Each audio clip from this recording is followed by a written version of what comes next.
mystics St. Teresa of Avila and St. John of the Cross believe that prayer is a form of both communion and communication, where man can become aware of God by his all-permeating presence. The Catholic Catechisms of the Catholic Church define contemplative prayer as a simple expression of the mystery of prayer. It achieves real union with the prayer of Christ to the extent that makes us share in his mystery.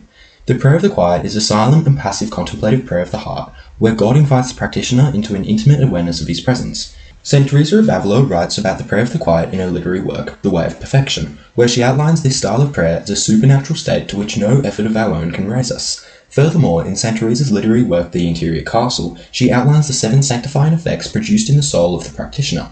These are a great liberty of the spirit, filial fear of God and great care not to offend him, profound confidence in God, love of mortification and suffering, deep humility, disdain for worldly pleasures, and a growth in all the virtues.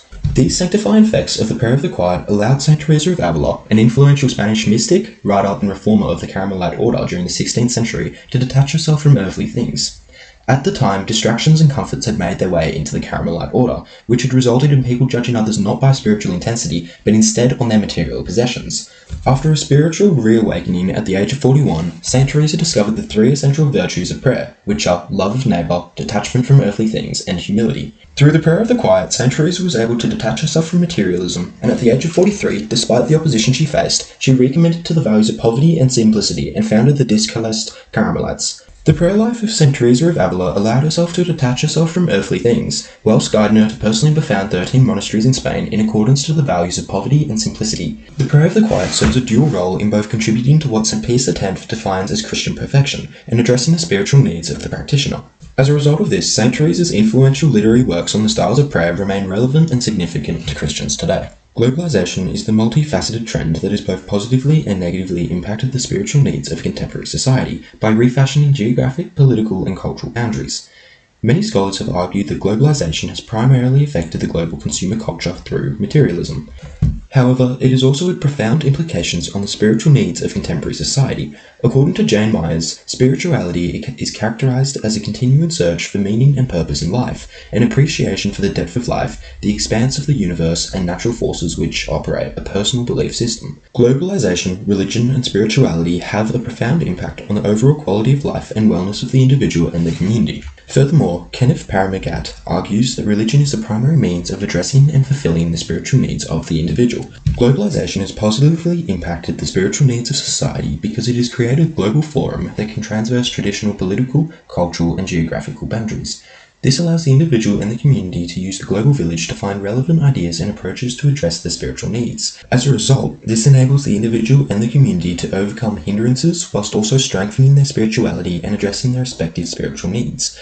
However, many scholars believe that globalization has also negatively impacted the spiritual needs of society in regards to materialism, which is a product of capitalistic globalization. Materialism is the theological concept that our life is measured by our material possessions and not our spirituality.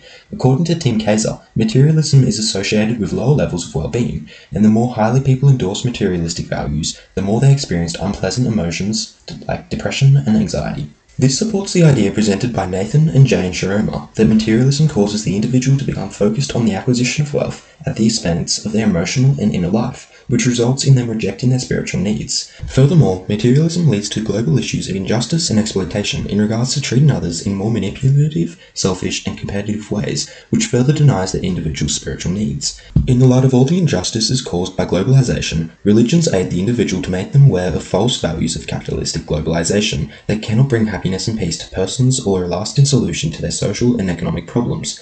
Overall, globalization has both positively and negatively impacted spirituality. Despite this, religious prayer forms like mental prayer must be used as a method to fulfill spiritual needs by turning away from materialism and the dangers that a materialistic society face. Christian and Buddhist teachings have contributed to an understanding of what Professor Hans Kahn termed the global ethic in 1993. However, the global ethics is not a new ideology and is no substitute to the discourses of Buddha or the Sermon of the Mount. Instead, a global ethic is a set of minimum common values, attitudes, and standards that can be affirmed by all religions despite their respective dogmatic differences.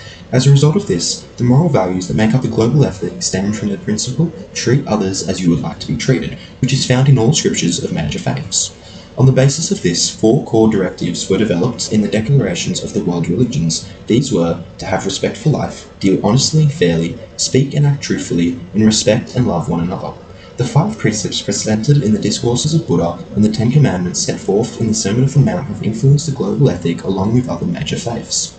This can be highlighted through the first, second, third, and fourth Buddhist precepts, which are do not kill, do not steal, do not engage in sexual misconduct, and do not lie or speak in harmful ways, which coincide with the sixth, eighth, seventh, ninth, and third commandments, which are you shall not murder, you shall not steal, you shall not commit adultery, you shall not give false testimony against your neighbour, and you shall not misuse the name of the Lord your God. The parallels between the discourses of Buddha and the Sermon of the Mount can be seen to influence and coincide with their respective global ethics. Have respect for life, deal honestly and fairly, speak and act truthfully, and respect and love one another. However, despite their well-founded moral value, there are differences in the five precepts and 10 commandments that do not influence or reflect the global ethic. This can be highlighted through the fifth precept, which is do not become intoxicated, as well as the commandments, you shall not have other gods before me, you shall not make idols, you shall not convert, remember the Sabbath day and keep it holy, honour your father and your mother.